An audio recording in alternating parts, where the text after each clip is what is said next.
Here we go. School days.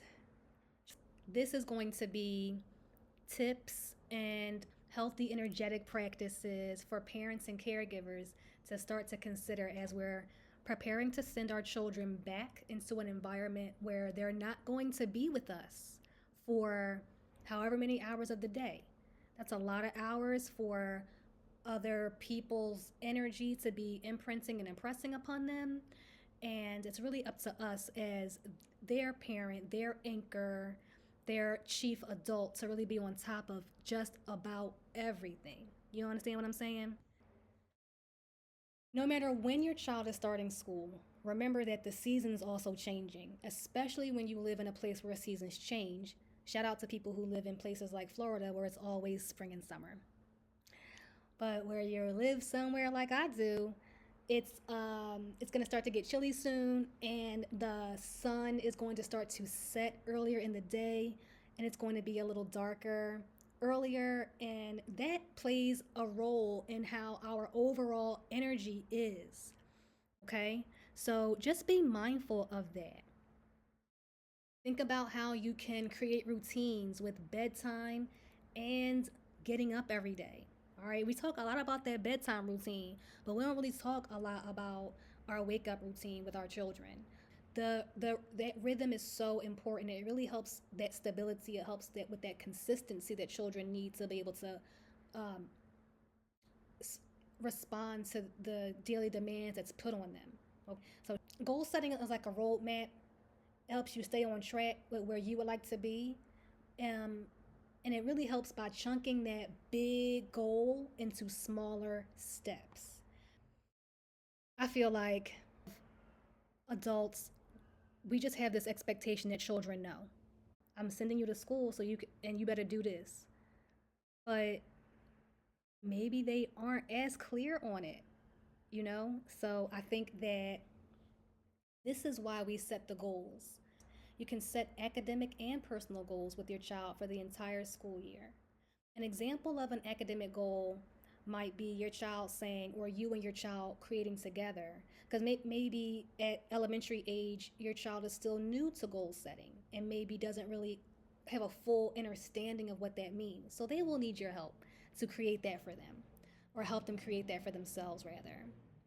An example of an academic goal might be a child saying that they would like to grow a full reading level by the end of the school year. That's a great goal, very thoughtful. What are some of the smaller steps that we can do to achieve that goal? That could look like, okay, mom, dad, I would need to go to the library once a week so I could, get new books that I'm interested in because the books at school are whack. Okay, cool. Um, or it could set up an amount of reading practice at home daily. That, of course, that time needs to be developmentally appropriate. Um, a personal goal for a shy child, um, they may decide that they'd like to be more outgoing and make more friends. Okay, honey, great. What are some things we could do to help you achieve that goal? Helping them to see that their goals are attainable when we can start to chunk them out. They may say, well, I could join an after school club. You sure could. Or maybe at lunch, you could sit next to someone new, make a new friend. Yeah, that sounds good. So, those are some ways that we can anchor what our plan is for the school year in conjunction with what the school's plan is for the school year and the teachers. Because remember, teachers go into the year with our own goals too. And oftentimes, those goals are given to us by the district. And we begin to plan out what those goals will look like before we even meet your child. So think like how we don't even have a personal connection to your child yet, but we already planning goals for them. It's the name of the game. But you can establish those goals for your child before you even step into the classroom and they walk in with the mindset of knowing, okay, I ain't come here for that, I ain't come here for that, but I know what I came here for. Don't be afraid, y'all.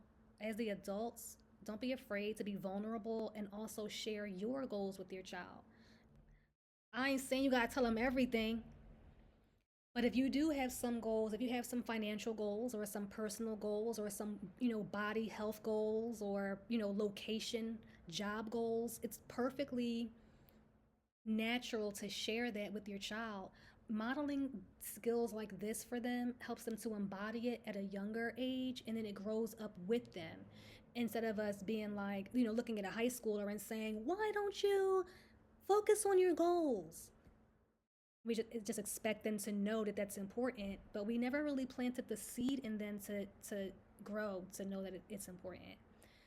So, my next tip is remember to keep your family first.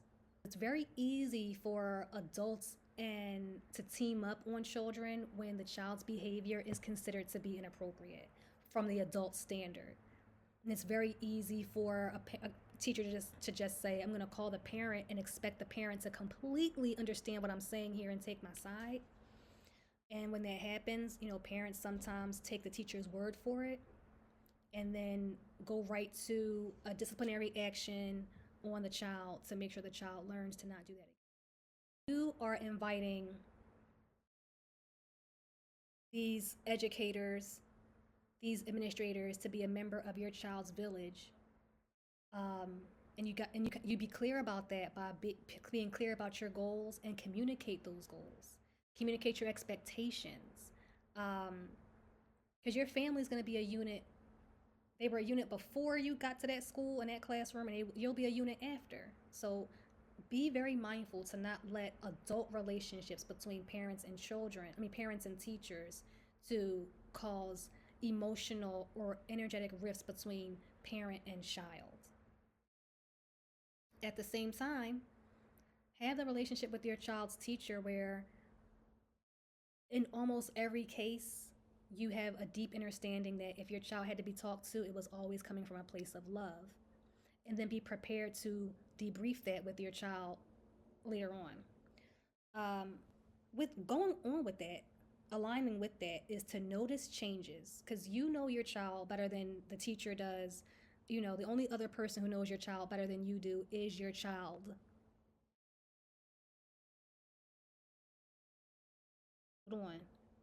I ain't trying to press no buttons here. Maybe I am because y'all know I like to push the status quo. But I want to remind you that yes, you are the adult. Yes, you are their parent. But no one can know themselves. No one can know you better than you know yourself. You feel like that now as an adult, but that didn't start when you became an adult. You've always been you, right?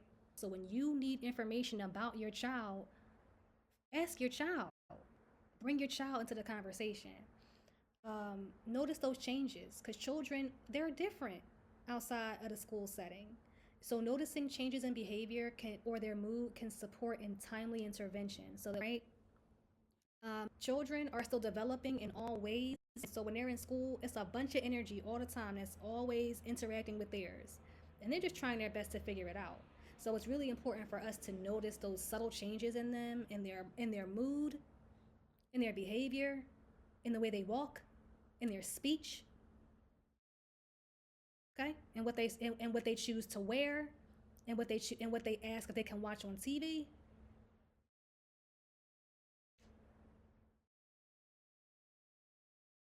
Sometimes there are substitute teachers who don't know how to do anything but put the TV on for the children.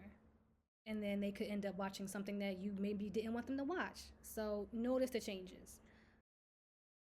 This next tip is related to the routines we talked about earlier. Homework routines, eating routines, teaching your child and establishing routines that they can manage as they learn and gain independence and gain responsibility. This is not just for the teacher to do. This type of foundation starts at home. And by doing this at home, you're going to start to help your child build a sense of responsibility, independence, and self worth because they'll start to see how much they're able to do on their own without the assistance of an adult. Okay. My next tip is to communicate. All right, don't forget your communication. Remember that behavior in itself is a form of communication. Don't take for granted that your child just knows. And if you think that they did know and then they did it an opposite way anyway, remind them, okay? Because misbehavior is miscommunication. It just means y'all not on the same page. Y'all can get on the same page by having healthy communication.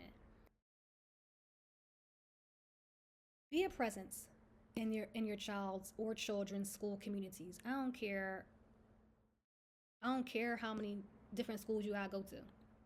Be a presence. Read notices that come home from the school.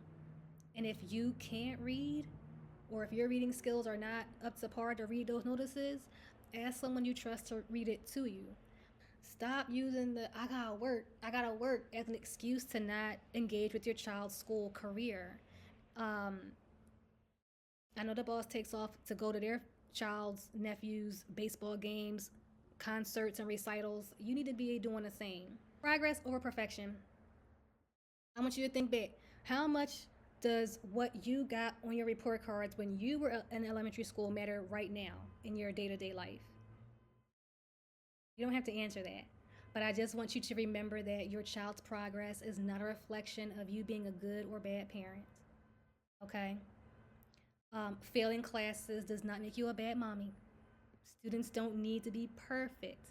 Childhood is about learning and exploration, and they need to be okay to do that and know that a, an imperfect test score is not an indication of their worth or value or their intelligence. It just indicates that they may need an understanding on a different level about some type of content. They may need to practice it again or relearn it in a different way.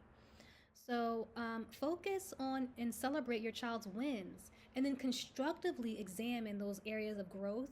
And then going back to our earlier tip, set goals to improve in those areas.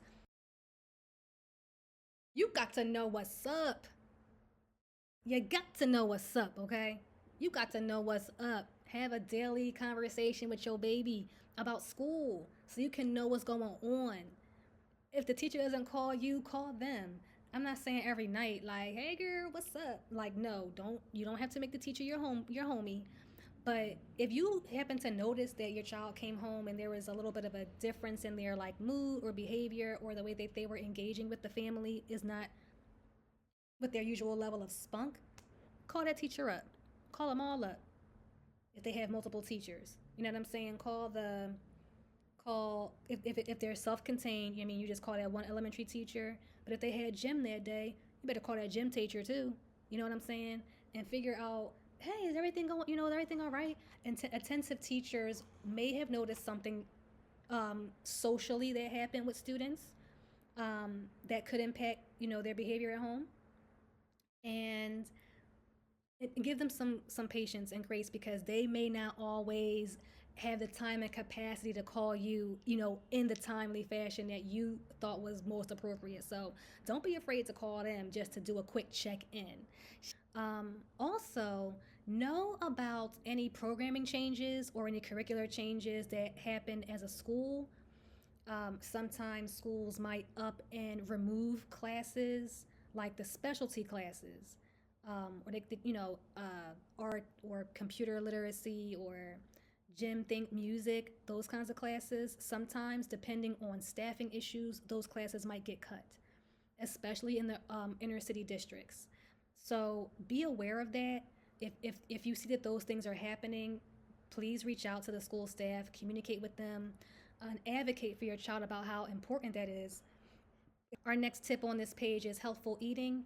I'm not going to get too deep into like actual eating habits right now, but just remember that um, some foods we eat can make us sluggish and feel like we want to go to sleep, especially foods that have like a high starch content. So try to plan meals for your child that are going to sustain them through the school day and give them energy, but not have them sluggish and lethargic and sleepy. We don't want that. All right. Avoid overeating, and try to pack snacks that aren't laced with red 40 and high fructose corn syrup if you can. I know that we are all doing our best and there's no judgment anywhere. So if you can, and as long as it is legally possible, because I know that there are sometimes custody issues that prevent this. But as long as it's legally possible, do everything you can to involve the other parent, if you're the parent of custody, in ways that don't just involve money. All right. Don't just be like, I gotta call him up because the kids need school shoes. All right. Invite if the relationship is not completely terrible and you have a solid co-parenting relationship, consider how you can get them involved in ways. Try not to let your personal feelings if it's personal petty, then like try not to let that get in the way because that could basically allow the other parent to just like not be responsible for their shit. And then on the flip side, it also robs them of having a robust relationship with the child. So give yourself, y'all, some patience and some grace. It's just school. It ain't that serious. Life is about living and the joy of living and having a good time. Tippy, welcome back. And children should experience that as much as possible. All right. Student is only one role that they play. Also, remember that a lot of what annoys us or frustrates us about children likely is just because we have transcended a certain level of development that they are still at. And so we get frustrated because we're beyond that developmental level and like we don't have a threshold for that anymore. So try to hold space for that, and see your child for who they are in the moment instead of who you would like them to be, because they likely still need time to grow into that person, especially when they're like elementary age. So let's be mindful of that. And so, family, that's it. That concludes our back to school tips for parents and caregivers for a successful school year.